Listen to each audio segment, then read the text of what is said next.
The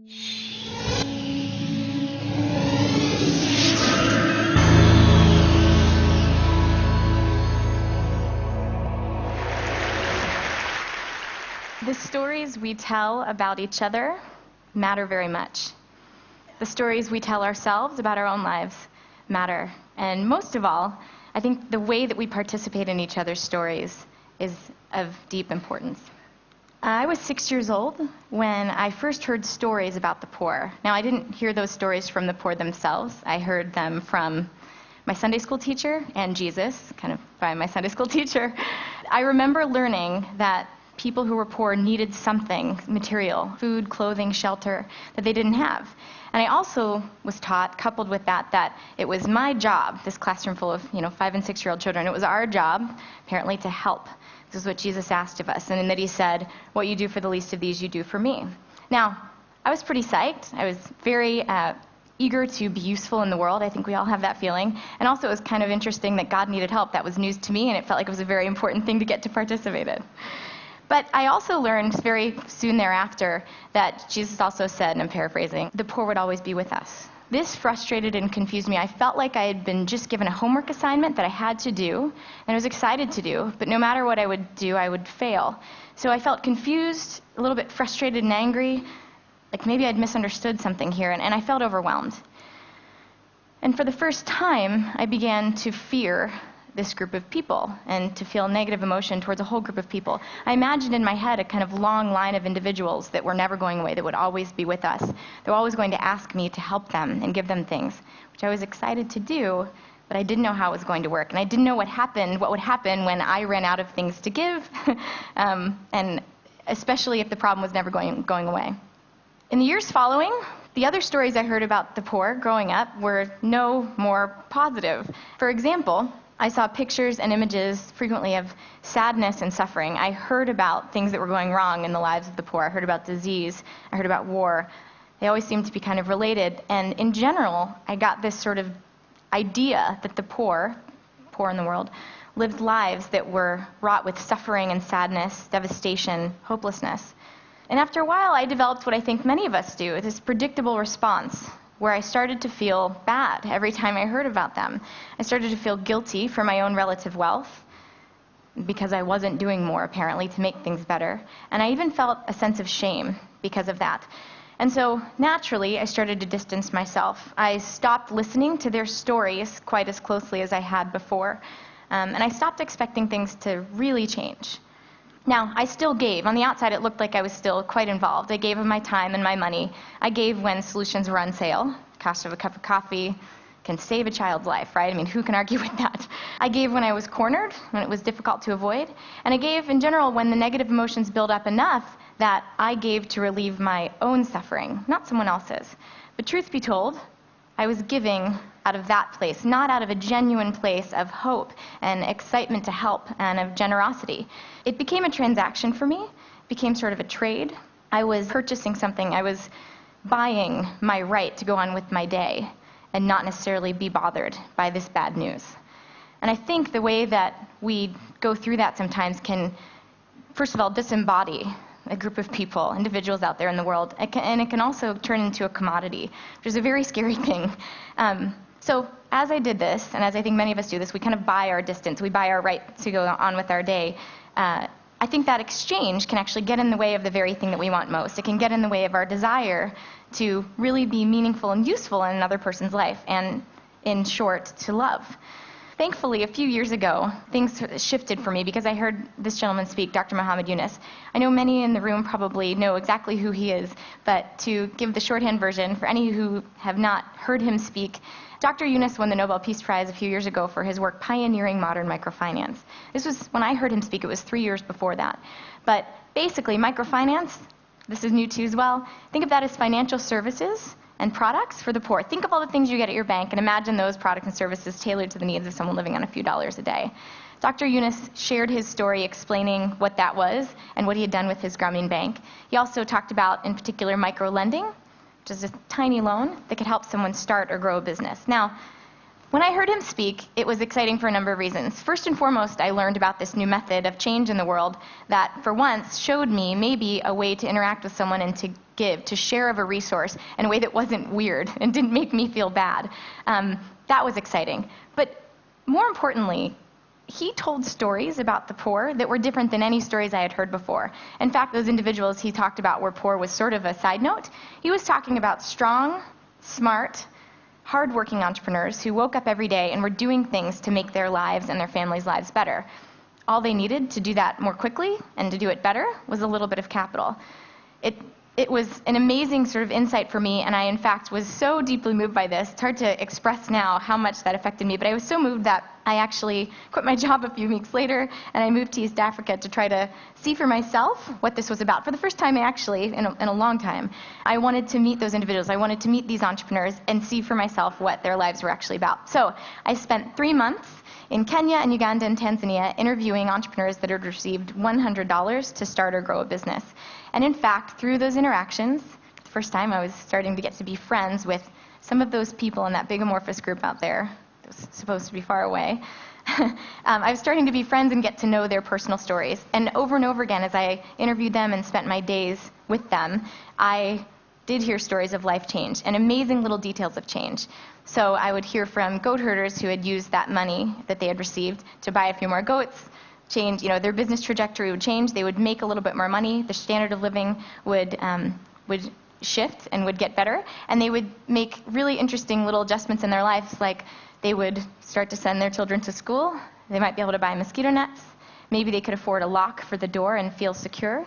Maybe it was just that they could put sugar in their tea and offer that to me when I came as their guest, and that made them feel proud. But there were these beautiful details, even if I talked to 20 goat herders in a row, and some days that's what happened, but these beautiful details of life change that were meaningful to them. That was another thing that really touched me. It was very humbling to see for the first time, to really understand that even if I could have taken a magic wand and fixed everything, I probably would have gotten a lot wrong, because the best way for people to change their lives is for them to have control and to do that in the way that they believe is best for them. So I saw that, and it was very humbling. Anyway, another interesting thing happened while I was there. I never once was asked for a donation, which had kind of been my mode, right? There's poverty, you give money to help. No one asked me for a donation. In fact, no one wanted me to feel bad for them at all. If anything, they just wanted to be able to do more of what they were doing already and to build on their own capabilities. So what I did hear once in a while was that people wanted a loan. I thought that sounded very reasonable and really exciting. And by the way, I was a philosophy and poetry major in school, so I didn't know the difference between profit and revenue when I went to East Africa. I just got this impression that the money would work, and I started, my introduction to business was in these $100 little infusions of capital, and I learned about profit and revenue, about leverage, all sorts of things from farmers, from seamstresses, from goat herders. So this idea that these new stories of business and of hope might be shared with my friends and family, and through that maybe we could get some of the money that they needed to be able to continue their businesses and as loans, that's this little idea that turned into Kiva. A few months later I went back to Uganda with a digital camera and a basic website that my partner Matthew and I had kind of built, and took pictures of 7 of my new friends, posted their stories, these stories of entrepreneurship, up on the website, spammed friends and family and said, we think this is legal, haven't heard back yet from the SEC on all the details, but what do you say? Do you want to help participate in this, provide the money that they need? The money came in basically overnight. We sent it over to Uganda, and over the next 6 months, a beautiful thing happened. The entrepreneurs received the money, they were paid, and their businesses, in fact, grew, and they were able to support themselves and change the trajectory of their lives. In October of 2005, after those first 7 loans were repaid, Matt and I took the word beta off of the site. We said, our little experiment has been a success, let's start for real. That was our official launch. And in that first year, October 2005 through 2006, Kiva facilitated $500,000 in loans. The second year, it was a total of $15 million. The third year, the total was up to around 40. The fourth year, we were just short of 100. And today, less than 5 years in, Kiva's facilitated more than $150 million in little $25 bits from lenders and entrepreneurs, more than 1 million of those collectively in 200 countries. So that's where Kiva is today, just to bring you right up to the present. And while those numbers and those statistics are really fun to talk about and they're interesting, to me, Kiva is really about stories. It's about retelling the story of the poor And it's about giving ourselves an opportunity to engage that validates their dignity, validates a partnership relationship, not a relationship that's based on, the traditional sort of donor-beneficiary weirdness that can happen, but instead a relationship that can promote respect and hope and this optimism that together we can move forward. So what I hope is that not only can the money keep flowing back and forth with Kiva, that's a very positive and meaningful thing, but I hope that Kiva can blur those lines, like I said, between the traditional kind of rich and poor categories that we're taught to see in the world, this false dichotomy of us and them, have and have not. I hope that Kiva can blur those lines, because as that happens, I think we can feel free to interact in a way that's more open and more just and more creative, to engage with each other and to help each other. Imagine how you feel when you see somebody on the street who is begging and you're about to approach them. Imagine how you feel. And then imagine the difference when you might see somebody who has a story of entrepreneurship and hard work, who wants to tell you about their business. Maybe they're smiling and they want to talk to you about what they've done. Imagine if you're speaking to somebody who's growing things and making them flourish. Somebody who's using their talents to do something productive. Somebody who's built their own business from scratch. Someone who is surrounded by abundance, not scarcity. Who's in fact creating abundance. Somebody with full hands, with something to offer, not empty hands, asking for you to give them something. Imagine if you could hear a story that you didn't expect of somebody who wakes up every day and works very, very hard to make their life better. These stories can really change the way that we think about each other. And if we can catalyze a supportive community to come around these individuals and to participate in their story by lending a little bit of money, I think that can change the way we believe in each other and each other's potential. Now, for me, Kiva is just the beginning, and as I look forward to what is next, it's been helpful to reflect on the things I've learned so far. The first one is, as I mentioned, entrepreneurship was a new idea to me. Kiva borrowers, as I interviewed them and got to know them over the last few years, have taught me what entrepreneurship is, and I think at its core, it's deciding that you want your life to be better, you see an opportunity, and you decide what you're going to do to try to seize that. In short, it's deciding that tomorrow can be better than today, and going after that. Second thing that I've learned is that loans are a very interesting tool for connectivity. So they're not a donation, maybe it doesn't sound that much different, but in fact, when you give something to someone and they say thanks and let you know how things go, that's one thing. When you lend them money and they slowly pay you back over time, you have this excuse to have an ongoing dialogue. This continued attention, this ongoing attention is a really big deal to build different kinds of relationships among us. And then third, from what I have heard from the entrepreneurs I've gotten to know, when all else is equal, given the option to have just money to do what you need to do, or money plus the support and encouragement of a global community, people choose the community plus the money. That's a much more meaningful combination, a more powerful combination. So with that in mind, this particular insight has kind of led to the things that I'm working on now. I see entrepreneurs everywhere now that I'm tuned into this. And one thing that I've seen is there are a lot of supportive communities that already exist in the world. With social networks, it's an amazing way growing the number of people that we all have around us in our own supportive communities rapidly. And so as I've been thinking about this, I've been wondering, how can we engage these supportive communities to catalyze even more entrepreneurial ideas and to catalyze all of us to make tomorrow better than today, right?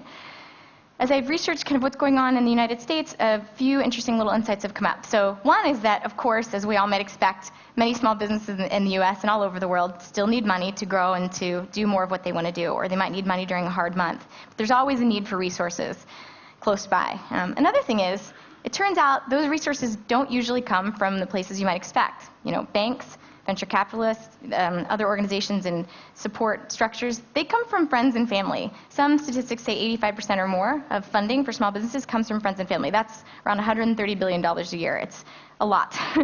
And third, so as people are doing this friends and family fundraising process, it's very awkward. People don't know exactly what to ask for, how to ask, what to promise in return, even though they have the best of intentions and want to thank those people that are supporting them. So to harness the power of these supportive communities in a new way and to allow entrepreneurs to decide for themselves exactly what that financial exchange should look like, exactly what fits them and the people around them.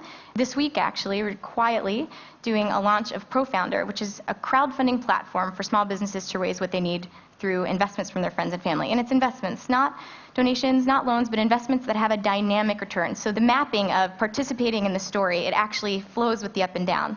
So in short, it's a do-it-yourself tool for small businesses to raise these funds. What you can do is go onto the site, create a profile, create investment terms in a really easy way. We make it really, really simple for me as well as anyone else who wants to use the site.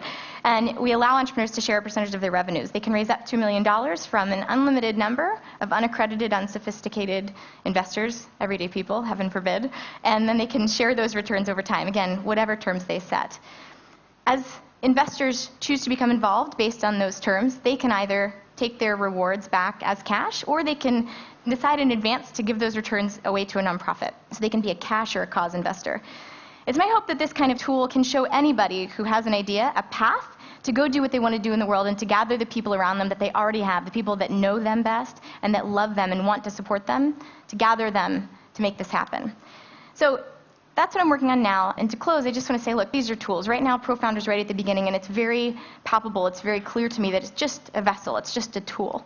What we need are for people to care, to actually go use it, just like they've cared enough to use Kiva to make those connections. But the good news is, I don't think I need to stand here and convince you to care. I'm not even going to try. I don't think, even though we often hear the ethical and moral reasons, the religious reasons, here's why caring and giving will make you happier. I don't think we need to be convinced of that. I think we know. In fact, I think we know so much, and it's such a reality that we care so deeply that in fact what usually stops us is that we're afraid to try and to mess up because we care so very much about helping each other and being meaningful in each other's lives. So what I think I can do today, the best thing I can give you, I've given you my story, which is the best I can do. And I think I can remind us that we do care. I think we all already know that. And I think we know that love is resilient enough for us to get out there and try. Just a sec.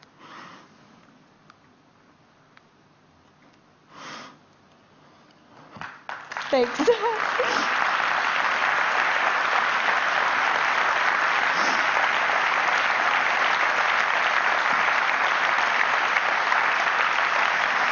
Thanks.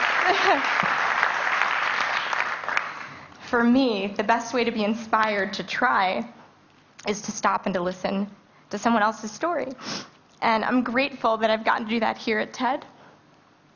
And I'm grateful that whenever I do that, guaranteed, I am inspired. I am inspired by the person that I'm listening to. And I believe more and more every time I listen in that person's potential to do great things in the world and in my own potential to maybe help. And that, forget the tools, forget the moving around of resources, that step's easy.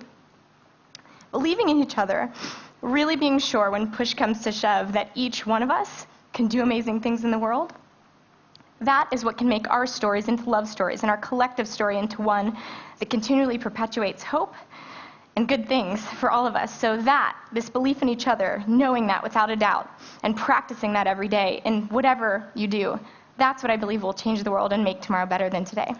Thank you.